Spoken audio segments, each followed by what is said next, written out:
మా latest videos కోసం మా ఈ తెలుగు న్యూస్ ఛానల్ సబ్స్క్రైబ్ చేసి గంట సింబల్ యాక్టివేట్ చేసుకోండి. రేపే సోమవారం, సఫల ఏకాదశి. ఎంతో పవిత్రమైనటువంటి రోజు. మార్గశిర బహుళ ఏకాదశిని సఫల ఏకాదశి అని పిలుస్తారు. ఇది సోమవారంతో కలిసి రావటం చాలా విశేషం. ఈరోజు శివకేశవులను ప్రత్యేకంగా పూజిస్తూ ఉంటారు.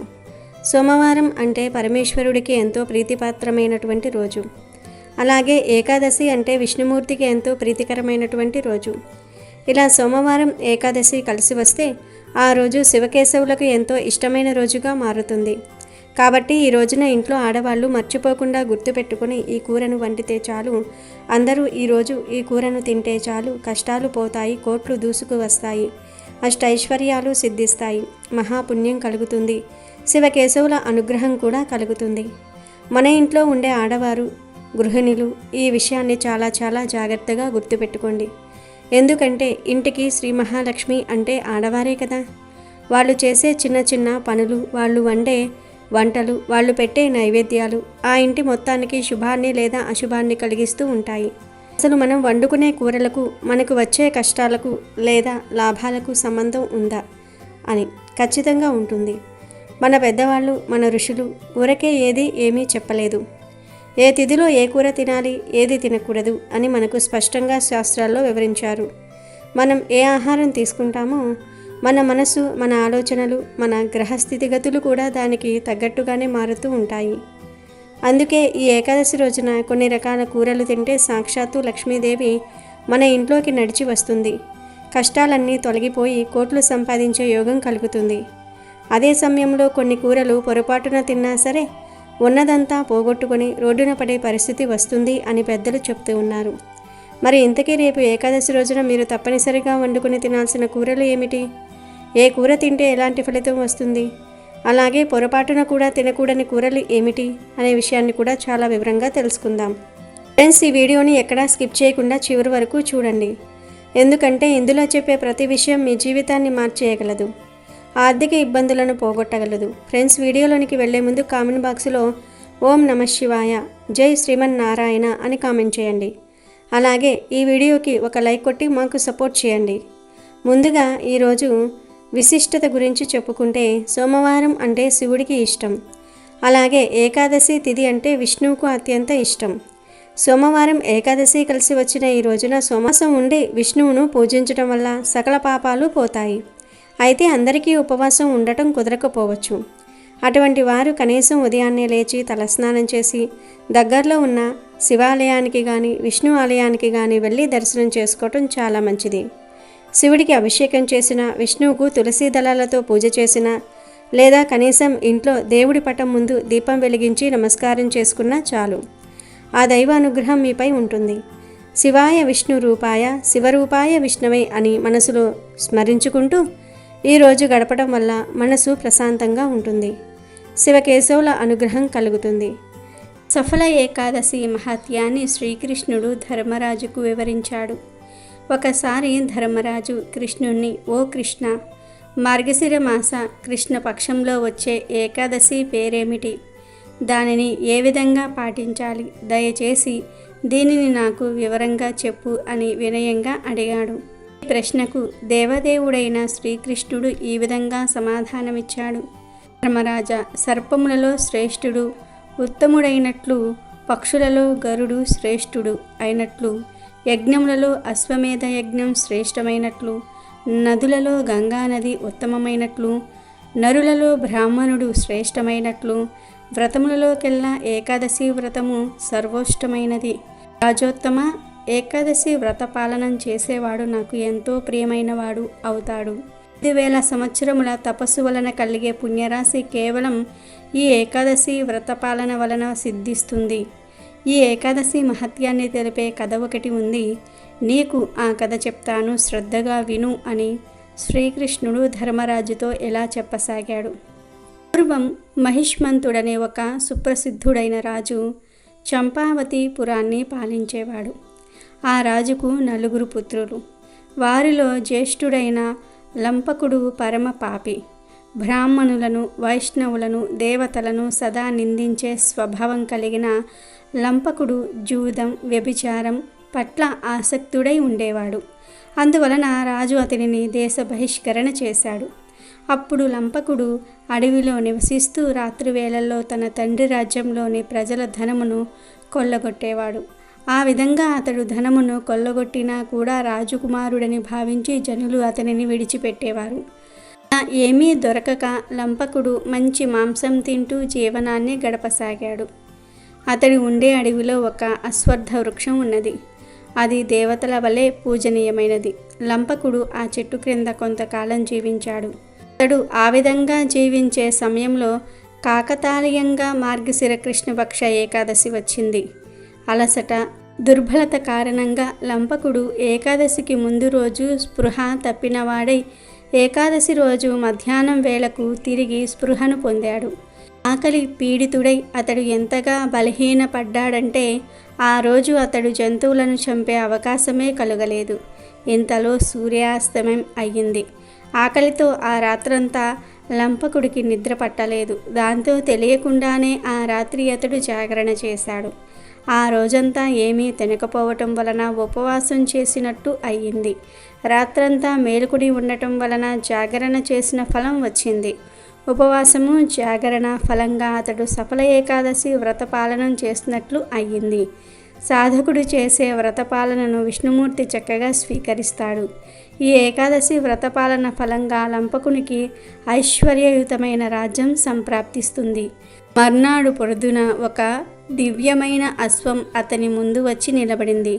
ఆ సమయంలో ఒక అశరీరవాణి లంపకుడితో, కుమార, శ్రీ మహావిష్ణువు కృప వలన సఫల ఏకాదశి ప్రభావం వలన నీకిప్పుడు రాజ్యం లభిస్తుంది. నీవు దానిని ఎటువంటి కష్టాలు లేకుండా పాలించగలుగుతావు. కాబట్టి నీవు నీ తండ్రి చెంతకు వెళ్ళి రాజ్యాన్ని అనుభవించు అని పలికింది. ఆ ఆదేశం ప్రకారం లంపకుడు తండ్రి చెందకు వెళ్ళి జరిగిందంతా కూడా చెప్పి తను మారిపోయానని చెప్పి రాజ్యాన్ని పొందాడు. తదనంతరం అతడు ఉత్తమమైన భార్యను పొంది పుత్రవంతుడయ్యాడు. ఆ తర్వాత అతడు ఆనందంగా రాజ్యపాలనం చేశాడు. కాబట్టి ధర్మరాజ, సఫల ఏకాదశి పాటించటం ద్వారా మనిషి ప్రస్తుత జన్మలో యశస్సును బడసి తదుపరి జన్మలో ముక్తిని పొందుతాడు. ఈ ఏకాదశి చేసేవారు ధన్యులు. ఈ ఏకాదశి పాటించటం వలన అశ్వమేధ యజ్ఞఫలం లభిస్తుంది అని శ్రీకృష్ణుడు ధర్మరాజుకు సఫల ఏకాదశి మహత్యాన్ని వివరించాడు. ఈ ఏకాదశి రోజున చేసే విష్ణు పూజలకు కోటి జన్మల పుణ్య ఫలితాన్ని పొందవచ్చు. కాబట్టి ఈ ఏకాదశి నాడు తప్పకుండా విష్ణుమూర్తిని కానీ వెంకటేశ్వర స్వామిని కానీ పూజించండి. ఈరోజు పూజ చేసే ఆడవారు తలస్నానం చేసి ఇల్లంతా పసుపు నీళ్లు చల్లుకుని ఇంట్లో స్వామివారికి పూజ చేయాలి. స్వామివారికి అత్యంత ప్రీతికరమైన వాటిల్లో తులసి దళాలు ఒకటి. కాబట్టి మీ పూజ గదిలో ఉన్న స్వామివారి పటం ముందు కొన్ని తులసి దళాలను పెట్టి స్వామివారికి దీపారాధన చేయండి. ఈ రోజున నువ్వుల నూనెతోనే దీపారాధన చేయాలి. ముఖ్యంగా స్వామివారి పూజలో ఒక పిండి దీపాన్ని వెలిగిస్తే ఇంకా మంచిది. అప్పుల సమస్యలతో బాధపడేవారు ఈరోజు 11 యాలకులను ఒక దారానికి గుచ్చి ఒక యాలకుల మాలను తయారు చేసి ఆ యాలకుల మాలను స్వామివారి పటానికి వేయండి. ఈ రోజున స్వామివారికి యాలకుల మాలను సమర్పిస్తే అప్పుల సమస్యలన్నీ కూడా తొలగిపోతాయి. ఇక స్వామివారికి నైవేద్యంగా ఒక బెల్లం ముక్కను నివేదించండి. ఇంకా ఏకాదశి స్వామివారిని పూజించేటప్పుడు ఓం గోవిందాయ నమః అనే మంత్రాన్ని చదువుతూ పూజ చేయండి. చివరిగా స్వామివారికి హారతి ఇచ్చి నమస్కారం చేసుకోండి. ఈ పవిత్రమైన ఏకాదశి నాడు ఒక చిన్న దానం చేసిన జన్మ జన్మల పుణ్యం కలుగుతుంది. కనుక ఈ పవిత్ర ఏకాదశి రోజున బియ్యం, గోధుమలు అలాగే బెల్లం దానం చేస్తే మీ ఇంట్లో ధనధాన్యాలకు లోటు ఉండదని, సుఖ సంతోషాలకు లోటు ఉండదని పెద్దలు చెప్తూ ఉన్నారు. అలాగే ఈ ఏకాదశి నాడు విష్ణుమూర్తి ఆలయాన్ని దర్శిస్తే 1,000,000 రెట్ల పుణ్యం లభిస్తుందని బ్రహ్మదేవుడు నారద మహర్షికి తెలిపాడు. కనుక తప్పనిసరిగా ఈరోజు దగ్గరలో ఉన్న విష్ణు ఆలయానికి వెళ్ళండి. ఈ ఏకాదశి రోజున స్త్రీలు కంటతడి పెట్టకూడదు. స్త్రీలు కంటతడి పెట్టిన ఇంట్లో లక్ష్మీదేవి అస్సలు ఉండదు. అలాగే ఈరోజు ఎవ్వరికీ అప్పు ఇవ్వవద్దు, అప్పు తీసుకోవద్దు. ఇలా చేయటం వల్ల మీ కుటుంబానికి అనారోగ్య సమస్యలు ఏర్పడతాయి. కనుక ఈ తప్పు పనులు చేయకుండా జాగ్రత్తగా ఉండండి. అలాగే ఈ రోజున చేసే గోసేవకు జన్మ జన్మల అదృష్టం కలుగుతుంది. కాబట్టి ఈరోజు మీ దగ్గరలో ఉన్న గోశాలకు వెళ్ళి గోమాతకు పచ్చిగడ్డిని ఆహారంగా తినిపించండి. అలాగే అరటి పండ్లను కూడా తినిపించండి. ఇలా ఏకాదశి రోజున గోమాతకు ఆహారం తినిపిస్తే మీ కుటుంబం మొత్తానికి సకల ఐశ్వర్యాలు వరిస్తాయి. ఏకాదశి రోజున పసుపు రంగు వస్త్రాలను వేసుకుంటే జాతక దోషాలన్నీ కూడా తొలగిపోతాయి. అంతేకాదు ఈ ఏకాదశి రోజున తులసి దళాలను కొయ్యకూడదు. కాబట్టి పూజలో ఉపయోగించే తులసి దళాలను ఒకరోజు ముందుగానే సిద్ధం చేసుకోండి. ఏకాదశి రోజున తలకు నూనె రాయకూడదు. ఏకాదశి రోజున తలకు నూనె పెట్టుకుంటే ఆయుష్ తగ్గిపోతుందని అంటూ ఉంటారు.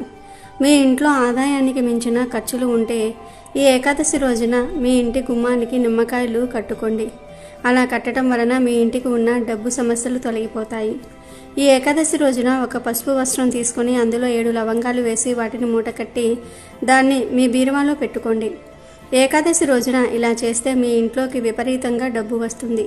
అదేవిధంగా ఈ ఏకాదశి రోజు 11 సార్లు శ్రీరామ రామ రామేతి రమే రామే మనోరమే సహస్రనామ తత్తుల్యం రామనామ వరాననే అనే ఈ మంత్రాన్ని పఠిస్తే చాలా మంచిది. విష్ణుమూర్తి అనుగ్రహం కలుగుతుంది. మీకు అన్ని శుభాలే జరుగుతాయి. ఇక ఈ ఏకాదశి రోజున ఆడవారు ప్రత్యేకమైన కూరను వండితే కోటి జన్మల పుణ్యంతో అష్ట ఐశ్వర్యాలు సిద్ధిస్తాయని శాస్త్రాలు చెప్తూ ఉన్నాయి. ముందుగా ఈ ఏకాదశి రోజున ఆడవారు ఖచ్చితంగా గుర్తుపెట్టుకొని వండాల్సిన అతి ముఖ్యమైన కూర బెండకాయ. ఈరోజు ఖచ్చితంగా బెండకాయ తినాలి. ఈరోజు బెండకాయ తింటే మీ ఆర్థిక సమస్యలన్నీ తొలగిపోతాయి. బెండకాయలో ఉండే జిగురు తత్వం ఎలాగైతే జారిపోతుందో అలాగే మన జీవితంలో ఉన్న కష్టాలు అప్పుల బాధలు కూడా జారిపోతాయి. ముఖ్యంగా ఎంత సంపాదించినా చేతిలో డబ్బు నిలవటం లేదు అనుకునేవారు, అప్పుల బాధలు ఎక్కువగా ఉన్నాయి అని అనుకునేవారు ఈరోజు బెండకాయను పులుసులోనో ఫ్రైలోనో లేదా పప్పుచారులో వేసుకొని కానీ వండుకొని తినండి. దీనివల్ల మీ జాతకంలో ధనస్థానం బలపడి లక్ష్మీదేవి అనుగ్రహం కలుగుతుంది. రావాల్సిన బాకీలు వసూలవుతూ ఉంటాయి. కాబట్టి రేపు మార్కెట్కి వెళ్ళినప్పుడు మర్చిపోకుండా లేత బెండకాయలను తెచ్చుకోండి. వాటిని వండుకొని తినండి. అలాగే ఏకాదశి రోజు తప్పకుండా తినాల్సిన మరొక ముఖ్యమైన పదార్థం ఉలవలు. ఉలవ చారు, ఉలవ పప్పు లేదా ఉలవలతో చేసిన వంటకాలు ఈ ఏకాదశి రోజున తినటం వలన దోషాలు పోతాయి. ఈ ఏకాదశి నాడు ఉలవలను ఆహారంగా తీసుకుంటే సమస్త గ్రహదోషాలు తొలగిపోతాయి. గ్రహాలు శాంతిస్తాయి. మీకు రావాల్సిన గండాలు పక్కకు తప్పుకుంటాయి. ఈ మధ్యకాలంలో ఆరోగ్యం బాగుండటం లేదు అనుకునేవారు ఉలవలను తినటం వలన రోగనిరోధక శక్తి కూడా పెరుగుతుంది. ఉలలకు ఉలవలు పెడితే చదువులో ఏకాగ్రత పెరుగుతుంది.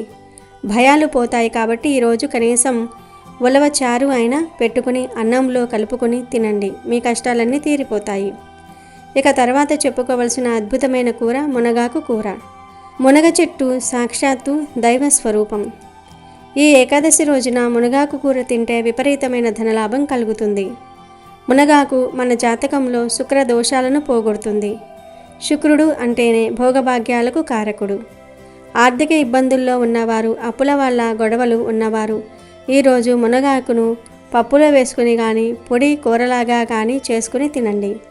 దీనివల్ల దరిద్రం వదిలిపోయి అనుకోని మార్గాల్లో డబ్బు చేతికి అందుతుంది. మీ భర్తకు ఈ కూర వండి పెడితే మంచి ఆరోగ్యం లభిస్తుంది. ఉద్యోగంలో, వ్యాపారంలో మంచి అభివృద్ధి కనిపిస్తుంది. అలాగే ఈ ఏకాదశి రోజు సొరకాయ కూర తింటే కష్టాలు పోతాయి. ఇది విష్ణువుకి ప్రీతికరమైనది. ఏకాదశి మంచి రోజుతో కలిసి వచ్చింది కాబట్టి సొరకాయ కూర తినటం వల్ల మన జీవితంలో ఉన్న కష్టాలు మంచులా కరిగిపోతాయి. ఇంట్లో గొడవలు, మనశ్శాంతి లేకపోవటం వంటి సమస్యలు ఉంటే సొరకాయ కూర తినండి. ఇది మనసును ప్రశాంతంగా ఉంచుతుంది, ఆందోళనను తగ్గిస్తుంది. సొరకాయలో నీరు ఉన్నట్లే మన కష్టాలు కూడా నీటిలా కరిగిపోతాయి. ఈరోజు సొరకాయ పులుసు, సొరకాయ హల్వా, సొరకాయ వడియాలు లేదా పాలు పోసి కూర వండుకొని తింటే ఆయురారోగ్యాలతో పాటు మానసిక ప్రశాంతత లభిస్తుంది. బెండకాయ, ఉలవలు, మునగాకు, సొరకాయ ఈ 4 కూరల నుండి ఈరోజు మీరు ఏ కూరను తిన్నా చాలా మంచి ఫలితాలు కలుగుతాయి. కోటి జన్మల పుణ్యంతో అష్టైశ్వర్యాలు సిద్ధిస్తాయి. విష్ణుమూర్తి అనుగ్రహం కలుగుతుంది. శివుడి అనుగ్రహం కలుగుతుంది. ఆర్థిక సమస్యలు పోతాయి. సకల సంపదలు సిద్ధిస్తాయి. కాబట్టి ఈరోజు ఇంట్లో ఆడవాళ్ళు తప్పనిసరిగా ఈ కూరలను వండండి. ఇంటిల్లిపాది అందరూ కూడా ఈరోజు ఈ కూరలతో భోజనం చేయటం వలన శివుడి యొక్క సంపూర్ణ అనుగ్రహంతో మీరు అపర కుబేరులుగా మారే అవకాశం వస్తుంది. మీకు అన్ని శుభాలే జరుగుతాయి. ఈ ఏకాదశి రోజున పొరపాటున కూడా తినకూడని, వండకూడని మహా ప్రమాదకరమైన కూర పొట్లకాయ. ఈ ఒక్కరోజు పొట్లకాయను ఇంటి ఛాయలకు కూడా రానివ్వకండి. పురాణాల ప్రకారం పొట్లకాయను పాము స్వరూపంగా, గోమాంసానికి ప్రత్యామ్నాయంగా భావిస్తారు. పవిత్రమైన ఏకాదశి సోమవారం నాడు పొట్లకాయ తినటం మహాపాపం. ఈరోజు పొట్లకాయ వండితే సాక్షాత్తు గోమాంసం వండినంత పాపం చుట్టుకుంటుంది. చేసిన పూజలన్నీ వృధా అవుతాయి. దరిద్రం పట్టుకుంటుంది. ఉన్న డబ్బు ఆవిరైపోతుంది. అనవసరమైన గొడవలు, కోర్టు కేసులు వచ్చే ప్రమాదం ఉంది. కాబట్టి ఆడవారు ఈ విషయాన్ని గట్టిగా గుర్తుపెట్టుకోండి. ఈరోజు పొట్లకాయను కత్తితో కొయ్యటం కూడా దోషమే. కావాలంటే తర్వాత రోజు వండుకోవచ్చు, కానీ ఈ ఏకాదశి తిథి ఉన్నంత వరకు పొట్లకాయ జోలికి వెళ్ళకండి. అలాగే పొట్లకాయతో పాటు ఈరోజు ఖచ్చితంగా దూరంగా ఉండాల్సిన మరొక విషయం నాన్ వెజ్. ఈ పవిత్రమైన రోజున కోడిగుడ్డు, చికెను, మటను, రొయ్యలు, పీతలు వంటివి అస్సలు తినకూడదు. ఏకాదశి అంటే పవిత్రమైన రోజు, జీవహింస చేసే రోజు కాదు. ఈరోజు నాన్ వెజ్ తింటే ఆ పాపం మీ వంశానికి, మీ పిల్లలకు కూడా చుట్టుకుంటుంది. ఇంట్లో వండటమే కాదు, బయట తినటం కూడా మానేయండి. మసాలా దంచిన కూరలు, ఉల్లి వెల్లుల్లి కూడా తగ్గించడం మంచిది. సాత్విక ఆహారం తీసుకుంటే మనసు నిర్మలంగా ఉండి విజయాలు సిద్ధిస్తాయి. కాబట్టి ఏకాదశి నాడు పొట్లకాయను, మాంసాహారాన్ని పూర్తిగా పక్కన పెట్టి బెండకాయ, సొరకాయ, మునగాకు, ఉలవలు వంటి కూరలతో వంట చేసి దైవానికి నివేదనగా భావించి తినండి. ఆ దేవుడి అనుగ్రహంతో మీ ఇల్లు సిరి సంపదలతో తులతూగుతుంది. కష్టాలన్నీ కూడా తీరిపోతాయి. కనుక అందరూ ఈ ఏకాదశి రోజు ఈ ఆహార నియమాలను పాటించి శుభ ఫలితాలను పొందండి. ప్రత్యేకించి ఏకాదశి రోజు ఉదయం స్నానం చేసుకుని చక్కగా మంచి దుస్తులు ధరించి దగ్గరలో ఉండే వేప చెట్టు దగ్గరకు కానీ, ఉసిరి చెట్టు దగ్గరకు కానీ వెళ్ళండి. వెళ్ళి ముందు ఆ చెట్టుకు చెంబుడు నీళ్లు సమర్పించండి. తర్వాత వీలు కుదిరితే చెట్టు చుట్టూ 11 ప్రదక్షిణలు చేయండి. అలా ప్రదక్షిణలు చేసిన తర్వాత చెట్టును 11 సార్లు తాకండి. అలా తాకేటప్పుడు మాకు ఉన్న కష్టాలన్నీ పోవాలి, మా ఇంటికి లక్ష్మీదేవి నారాయణుడితో సహా వచ్చి తిష్ట వెయ్యాలి, మాకు ధనలాభం కలగాలని కల్పన చెప్పుకోండి. ఆ తర్వాత కాసేపు ఆ చెట్టు కింద కూర్చోండి. 2 నిమిషాలు కూర్చొని చెట్టు నుండి వచ్చే గాలిని పీల్చండి, ప్రకృతిని ఆస్వాదించండి. ఇలా ఎప్పుడో ఒకసారి అయినా సరే ప్రకృతితో సమయం గడిపితే మనసుకు చాలా ప్రశాంతంగా ఉంటుంది. దాని వలన చాలా రకాల రోగాలు పోతాయి. ముఖ్యంగా ఏకాదశి రోజు వేప చెట్టును లేదా ఉసిరి చెట్టును తాకితే లక్ష్మీదేవి అనుగ్రహం, విష్ణుమూర్తి అనుగ్రహం కలుగుతుంది. చాలా మంచి జరుగుతుంది. ఉసిరి చెట్టును శ్రీ మహావిష్ణువు స్వరూపంగా భావిస్తారు. ఉసిరిక లక్ష్మీదేవికి ఎంతో ఇష్టమైనది. ఈ చెట్టును శ్రీ మహావిష్ణువు రూపంలో ఎక్కువగా ఆరాధిస్తూ ఉంటారు. ఉసిరికాయల మీద ఒత్తులు పెట్టి వెలిగించే సాంప్రదాయం కూడా ఉంది. ఉసిరి చెట్టులో ఎన్నో ఔషధ గుణాలు ఉన్నాయి. ఆయుర్వేదంలో వాడే ప్రసిద్ధ ఔషధమైన త్రిఫల చూర్ణంలో ఉసిరి పొడి కూడా ఒక భాగం. ఉసిరి చెట్టును పూజిస్తే సమస్త విష్ణు క్షేత్రములయందు విష్ణు పూజ చేసిన ఫలం లభిస్తుంది. ఉసిరి చెట్టు అంటే విష్ణువు ఒక్కడికే కాదు, శివుడికి కూడా చాలా ఇష్టం. పూర్వం శ్రీ లక్ష్మీదేవి భూమిపైకి వచ్చింది. ఆ సమయంలో శివకేశవులను పూజించాలనుకుంది. ఇద్దరినీ ఒకే సమయంలో పూజించాలని అనుకుంది. అప్పుడు ఆమె ఉసిరి చెట్టును ఎంచుకుని ఉసిరి చెట్టును పూజించి శివకేశవుల అనుగ్రహాన్ని పొందిందని పురాణాలు చెప్తూ ఉన్నాయి. శివకేశవులు ఉసిరి చెట్టులో నివసిస్తారని ఈ కథ ద్వారా తెలుస్తుంది. అంతేకాదు ఉసిరి చెట్టు దిగువ భాగంలో బ్రహ్మ కూడా ఉంటాడని విశ్వాసము. ఉసిరి చెట్టు క్రింద పురాణ కాలక్షేపం చేస్తే జన్మజన్మల పాపాలు పోతాయి. అంతేకాదు వేప చెట్టు కూడా ఎంతో విశేషమైనది. హిందూ ధర్మంలో కొన్ని చెట్లు పూజనీయమైన చెట్లుగా, పవిత్రమైన చెట్లుగాను గుర్తించబడ్డాయి. వాటిల్లో వేప చెట్టు కూడా ఒకటి. వేప చెట్టు ఆరోగ్యపరంగా మేలు చేయటమే కాకుండా వాస్తుపరంగానూ అనేక ప్రయోజనాలను చేకూరుస్తుంది.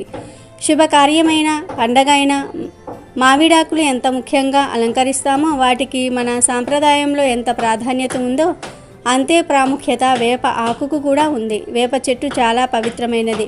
వైద్యంలో దీన్ని పాత్ర గురించి కౌటిల్యుడు అర్థశాస్త్రంలో వివరించాడు. మన ప్రాచీన ఆయుర్వేదంలో కూడా వేప గురించి అనేక రుజువులు ఉన్నాయి. భూమి మీద అమృతం చుక్కలు పడితే అది వేప చెట్టుగా మొలిచిందని పురాణాలలో కథలుగా వ్రాశారు. వేప చాలా విధాలుగా పనికి వస్తుంది. వైద్యదేవుడైన ధన్వంతరిగా వేపనే కొలుస్తారు. ఎవరైతే జీవితం మొత్తంలో ఒక్క వేప చెట్టును నాటుతారో వాళ్ళు స్వర్గానికి తిన్నగా చేరుకుంటారని శాస్త్రం చెప్తుంది. కాబట్టి మీరు కూడా రేపు వేప చెట్టును లేదా రాగి, ఉసిరి చెట్లను ఏకాదశి రోజు టచ్ చేసి శుభ ఫలితాలను పొందండి.